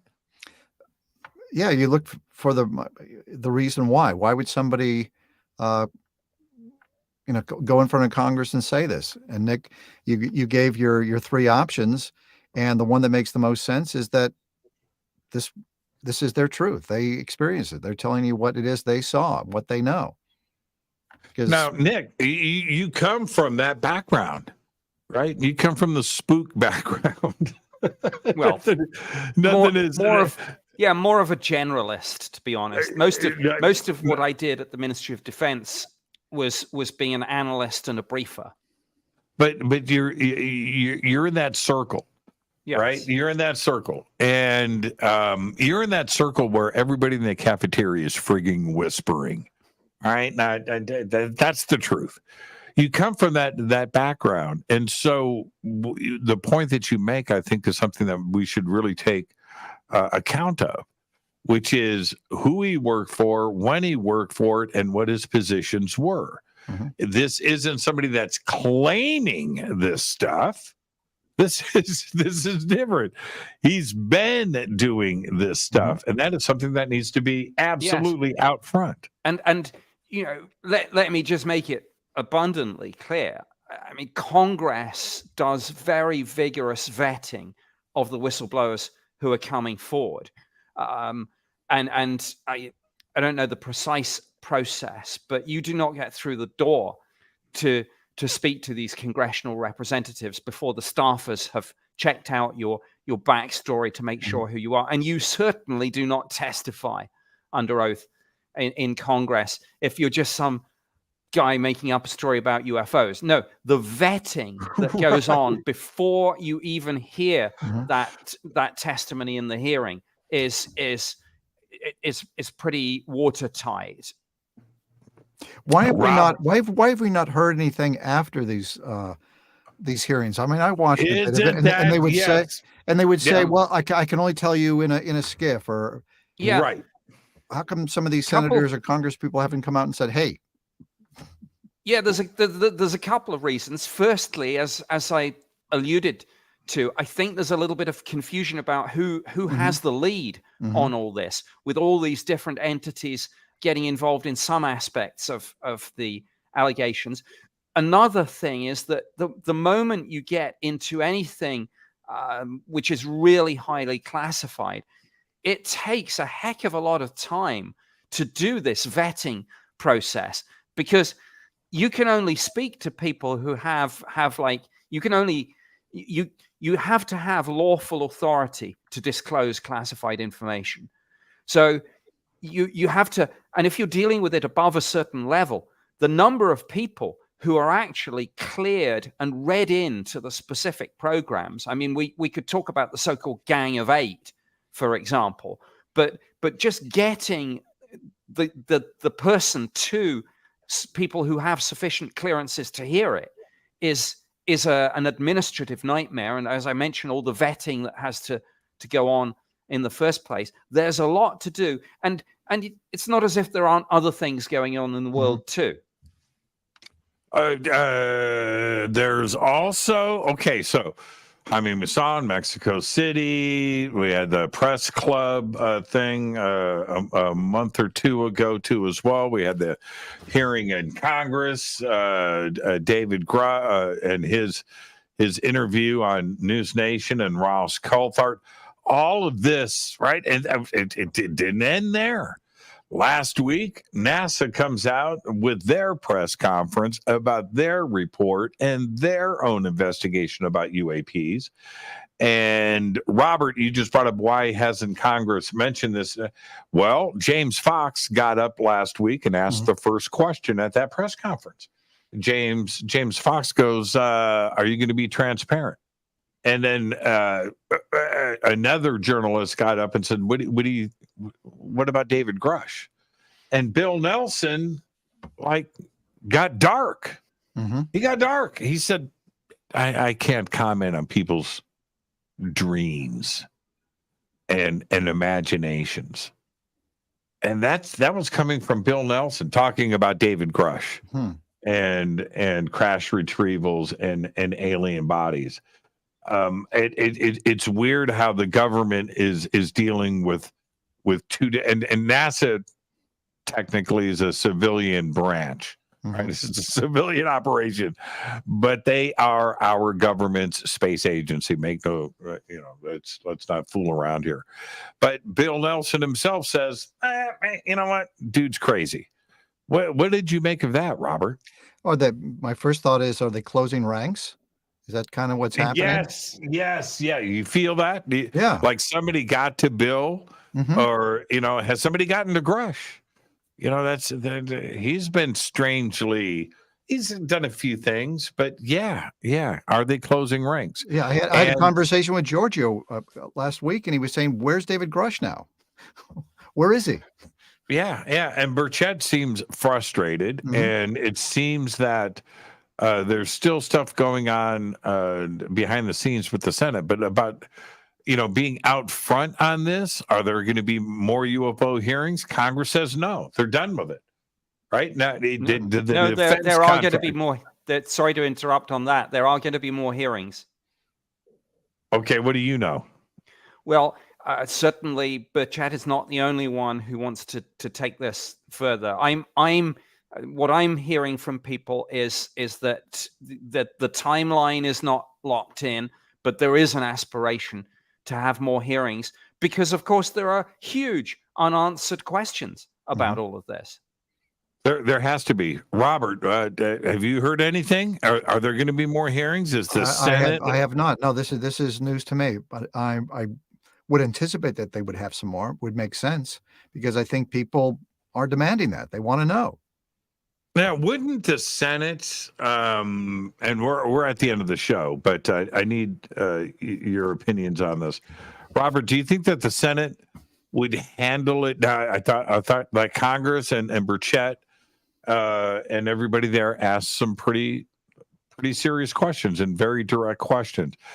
But will the Senate's approach and the Senate Intelligence Committee and Marco Rubio and that staff, would they handle things a little bit differently, more intense, I think is the word I'm looking for? You would hope. I don't have a lot of faith in the bureaucracy. I think there's so many things that are happening. Plus, we're getting closer and closer to election season, and I think everybody's focus is going to go towards that. And hopefully, the UAP UFO hearings won't get lost in the shuffle of all the madness that happens. But fingers crossed. Nick, what do you think? Now, I understand, you have an accent from over the pond. Do you think that, in your opinion, do you think that the Senate would be more direct and more intense with their questioning and also how they would handle it? I don't necessarily think it's a divide between the Senate and the House. I think it's more personality driven. But I think a lot is riding on the Schumer amendment. That's 64-page amendment that is drafted to go into the 2024 National Defense Authorization Act. Obviously, there's going to be a lot of negotiation as that goes forward. I think a lot will depend on how much of what's in that 64-page amendment goes forward. But as it stands, the phrase non-human intelligence, for example, appears in there over 20 times, as does the concept of eminent domain to deal with the suspicion that some of this has been put into the private sector to take it further outside of the scope of the Freedom of Information Act, for example. So, but as Robert says, the closer we get to the 2024 election, the more I think the focus is going to be on other things. So we will see, but watch what goes into the actual act, which is not necessarily going to be the same as the various things that have been drafted, but that's key moving forward. One last question, and then we'll say goodnight. And thank you guys. This was just a great conversation tonight. Do you? Wait a minute. Oh yeah. Okay. Let me phrase it like this. Robert, I'm going to ask Nick the question, and then you can think about your answer. Okay. Okay. Nick, when you and I were over in the UK 2 weeks ago, I was shocked. I stayed in London for like 4 or 5 days, and then I went to Manchester, right? Was there for almost a week with you. And I was asking everybody there about the UK government response and take on the ET and UAP issue. And the response was silence. They're not talking about it. We hear everything about what's going on over in the United States and how the United States government is out front and speaking about it. Our government here isn't saying anything. Why do you think that is? Well, we are where we are here in the US because of the New York Times article in December of 2017, and because as a result of that, other investigative journalists started digging and lawmakers started asking questions. That has not happened in the UK. And until top level investigative journalists run the sort of story that the Times ran, and until British members of Parliament get the Defence Committee accountable, then it is a complete disconnect between what's happening in the US and the UK. The only glimmer of hope is that the Five Eyes intelligence sharing alliance is now engaged on this. So the UK is involved, but at the moment it's behind closed doors and people aren't blowing this into the public sector through the media and the parliamentary process.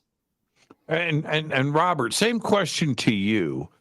A little bit of a twist in that it used to be France, Argentina, Chile, Brazil, the UK, Belgium were very open about those governments, about UFOs and the science behind it and what was going on. And the United States was mum. Now it's flipped. Right now, the United States government can't shut up about it, and the rest of the state actors around the world aren't doing anything. It's a very strange situation. Do you feel the same way? I would agree with you, and I think that the pressure is going to come from the people, and they're going to be the ones that are demanding the answers, and that's why a show like Ancient Aliens is so critically important, because it keeps the pressure on, it keeps the public asking the questions as to what is going on and demanding the answers. And if you're not going to give us an answer, tell us a reason why you're not going to give us an answer. So I'm hopeful that I think we are going in the right direction as far as more and more information is being released. Why these other countries are kind of closing the zipper and not talking about it. That's a good question. That's a really good question. Yeah, it's strange times, man. Yeah. Strange times. Well, thank you to the both of you. And I want to remind everybody, you can come out and meet Robert. Come out and say hello to Nick and William Henry and David Hatcher Childress and Jason Martell. We've also got like Caroline Corey is going to be there too as well. And a few others from the Ancient Aliens team are going to be at Stairway to the Stars November 10th, 11th, and 12th. I can't believe it's 5 weeks away, man. Yeah, it's going to be a blast. It's going to be incredible. It's coming up. So come on out, everybody. And I'm going to host what we're framing. We're calling it the Ancient Aliens panel. We're all going to be on stage together and having a great time at the Luxor Hotel. The links for tickets and rooms and everything is below. And I'll see you guys at the Luxor in 6 weeks. Thanks, Jimmy. Looking forward to it. Thank you, Jimmy. Thank you, Nick. Look forward to Robert, seeing you. you're the best. Nick, you're a troublemaker. I'll see both of you guys soon. Thank you so much. What a great show tonight. And I do want to thank David Hatcher Childress. He just couldn't make it happen. I know he's listening and he's smiling. He is the best. Just couldn't make it happen. It's a technical thing, and there you go. But David Hatcher Childress will be at Stairway to the Stars. So come out and hang out with all of us November 10th, 11th, and 12th, 2013 at the Luxor Hotel in Las Vegas, Nevada. Again, tickets are below disclosurefest.org. Click. And I want to remind everybody, this is a very serious thing. We have discounted rooms on the website, but those discounted rooms go away October 10th. It's a 40% discount off of the normal rate. So go and book your rooms now. Head over to Disclosure Fest. There's a special link to go and get that done. Who knows? Maybe you'll stay on the same floor as me. I'll be next to the kitchen in Tower 1. I'll see everybody there. Now, tomorrow night, I want to remind you that tomorrow night I have UFO whistleblower Mike Herrera right here on Fade to Black. You're not going to want to miss that. This is a very special exclusive night tomorrow night here on Fade to Black. I'm your host, Jimmy Church. What a great week, man. And then right after that, we've got Caroline Corey and Sarah Breskman Cosme are going to be here Wednesday. And then Thursday is the Beard of Knowledge right here on Fade to Black. Randall Carlson. Fade to Black is produced by Hilton J. Palm, Renee Newman, and Michelle Freed. Thank you to Dennis and Kevin. Webmaster is Drew to the Geek. I got to thank Bill and Jonathan, the moderators. Those guys keeping the house clean over there. Webmaster is Drew the Geek. Music, Doug Aldrich. Intro, Spaceboys, spaceboymusic.com. Fade to Black is produced by KJCR for the Game Changer Network, and this broadcast is owned and copyrighted 2023 by Fade to Black and the Game Changer Network, Inc. And cannot be rebroadcast, downloaded, copied, or used anywhere in the known universe without written permission from Fade to Black or the Game Changer Network. I'm your host, Jimmy Church. Until tomorrow night with whistleblower Mike Herrera, I want you to be safe. Go Backley Tappy.